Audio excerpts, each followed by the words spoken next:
Welcome, everybody. I'm Judy Singer. I'm the Senior Vice Provost for Faculty Development and Diversity, and I want to welcome you to this year's New Faculty Institute. I can honestly say that this is a total pleasure to see all these new faces around the room and to have a new crop of faculty to invigorate the Harvard campus and to stimulate dialogue both among yourselves. One of the things we've learned is that new faculty like to meet new faculty, but also among your colleagues who have been here for quite some time. I have been at Harvard University as a faculty member since 1984. This is my 30th anniversary. And as I was walking in this morning, I was thinking about what Harvard did for me in 1984. I got a benefits packet. I was told to go to Holyoke Center, renamed the Smith Campus Center more recently, to sign up for health benefits, and told, start teaching on Monday. This is a very, very different kind of Harvard, and I'm very pleased to be a part of it. I've stayed at Harvard because it is a great place to be a faculty member. You will have fabulous colleagues. The Harvard faculty is the envy of Harvard higher education. You're going to get a chance today to meet people from across the university and really begin to feel part of not just your school and not just your department, but part of Harvard University. If you've started teaching, you know you have fabulous students. They will challenge you in ways that you can't imagine. You will go home at night and say, maybe she was right and I was wrong. A little bit daunting. And Harvard also just opens doors, and it gives you opportunities both within the university and outside the university to pursue your scholarship, to pursue your intellectual agenda, and to train the next generation of scholars and leaders. I'm going to come back and make some additional opening remarks, but President Faust is here, so I'm going to take advantage of having her here and allow her to make some opening remarks, welcome you to Harvard, and she'll also have a brief period of time to take some questions from you. So let me just introduce Drew. She needs no introduction. She's the 28th president of Harvard. She is a historian. She is a fabulous scholar, a fabulous human being, and a wonderful administrator. And I have to say, in the middle of the Capitol campaign, she is going to transform the Harvard of the future for generations to come. And we're just very pleased to have Drew as our president. So let me welcome Drew.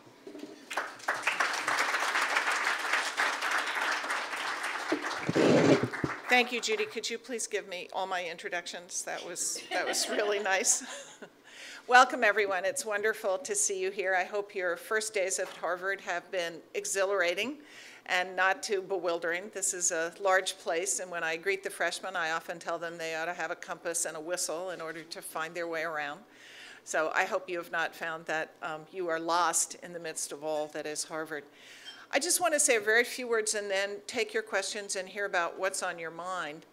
And Judy is right that this kind of gathering is something that she did not experience and I did not experience many, many years ago when I started teaching at the University of Pennsylvania, even before Judy was teaching here. There are two realms in which your work at Harvard is especially focused, your teaching and your research. I think both have been transformed in the kinds of supports that are available to you as you move into your careers. There was yesterday a large conference called HILT. It's an entity established just, I think, 3 years ago now, the Harvard Initiative on Learning and Teaching.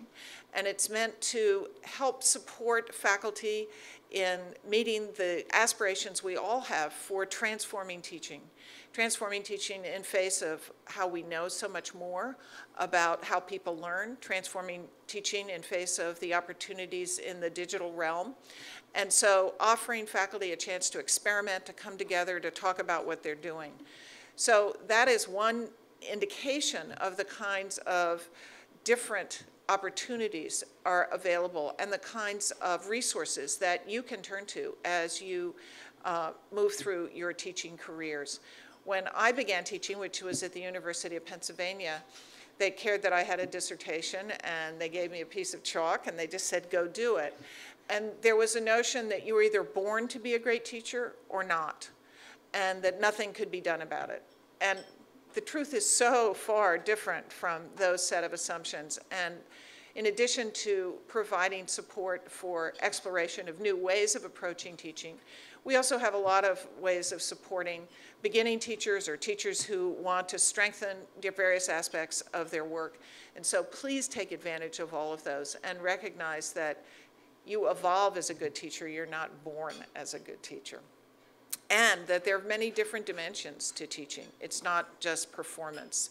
It's advising, it's supporting students working on dissertations, it's marshaling a whole range of skills that unfold learning for your students and simultaneously enhance learning for instructors and faculty members as well. So that's one thought I just want to put in your minds. The second thought relates to your role as scholars and researchers. You have landed at Harvard. And one of the attributes of being here is that you will be, I am certain, in a department that's very strong and has many scholars, or a school that has many scholars whose work you admire and who you know you can learn from. But don't forget to look beyond your department or your school, because there's so many people across this university with interests that are likely to intersect with your own. And so be sure to see beyond the immediate walls of your office and your location, and try to find venues, and there are millions of these seminars and activities and lectures that can introduce you to broader aspects of your field. I think this is one of the greatest advantages of being here. So don't fail to yourselves embrace those possibilities, because it will broaden your work and enhance your work. I can see how this has happened in my own life here. I came to Harvard as the Dean of the Radcliffe Institute in 2001 after 25 years on the faculty at Penn. And being at the Radcliffe Institute, which is an interdisciplinary research center, I found scholars asking questions that I had never thought of that had direct relevance to my work and that have really made an impact on how I have approached my work ever since. So I urge you to take advantage of those opportunities as well. Let me now just see what's on your minds and try to respond as best I can to whatever questions you might wish to pose. I just want to add a few more contextual remarks to some of Drew's comments. One of the things that you will realize, in fact, the number of people in this room is so large that we're not going to be able to go around the room and do introductions. We will pass around by email electronically a list of people who are here, and hopefully at the break we can have some conversations. But to just give you a sense of the scale of Harvard, there are 1,600 ladder faculty across the university, and that doesn't count the roughly 8,000 to 12,000 faculty at our hospitals. So it is just a very, very large campus. One of the things that we're particularly pleased about is that it is increasingly a diverse campus. It is a campus that is both changing in terms of diversity and also trying to change in terms of community. So diversity is both about the demographics and other characteristics, but it's also about the inclusiveness of this community and having people feel a member. One of the things that is quite different, as Drew mentioned and I mentioned, is it used to be we did not invest in our faculty. And so an event like this, you'll start to get emails from me on a monthly basis. Put me in your safe sender boat so that we can actually communicate with you. This class of entering faculty, and we actually think of you as a class of entering faculty, is actually the most diverse in Harvard history. Nearly 50% are women. Over 20% are minorities, nearly 30% actually.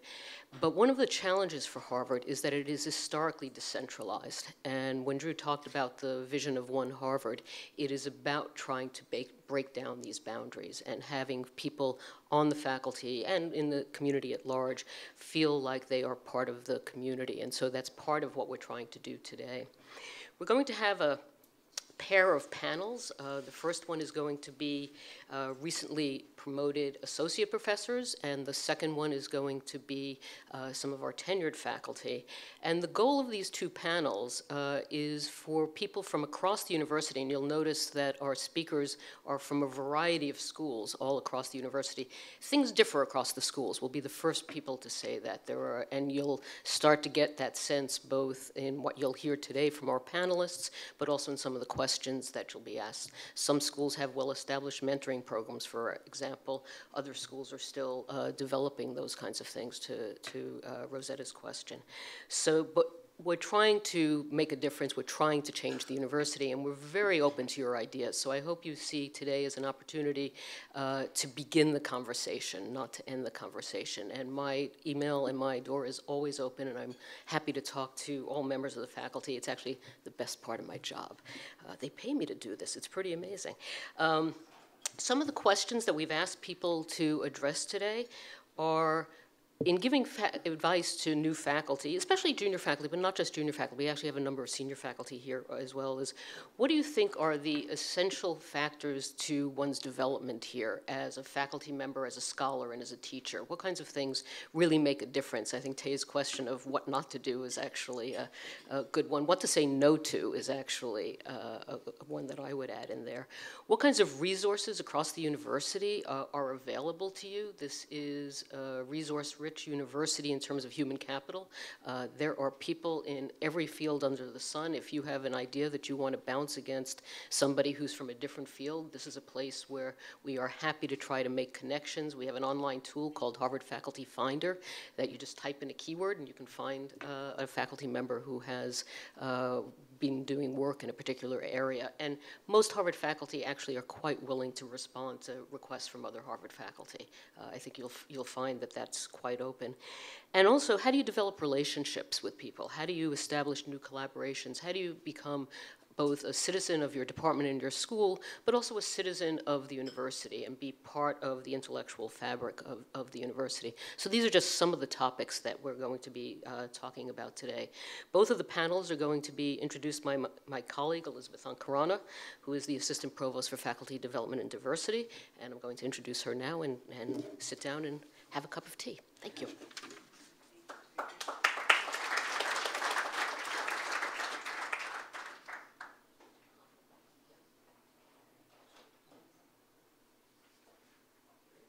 Turns out we're still waiting for one of our panelists, so why don't we take advantage of having some time here and do some introductions around the room. Very brief, please. And as we do the introductions, say your name, your school, your department, if you have a department, not all schools do, and just go around the room and then make notes of some people that you want to catch up with. You're on a panel, so I'm going to set you aside. Deirdre, can you just start?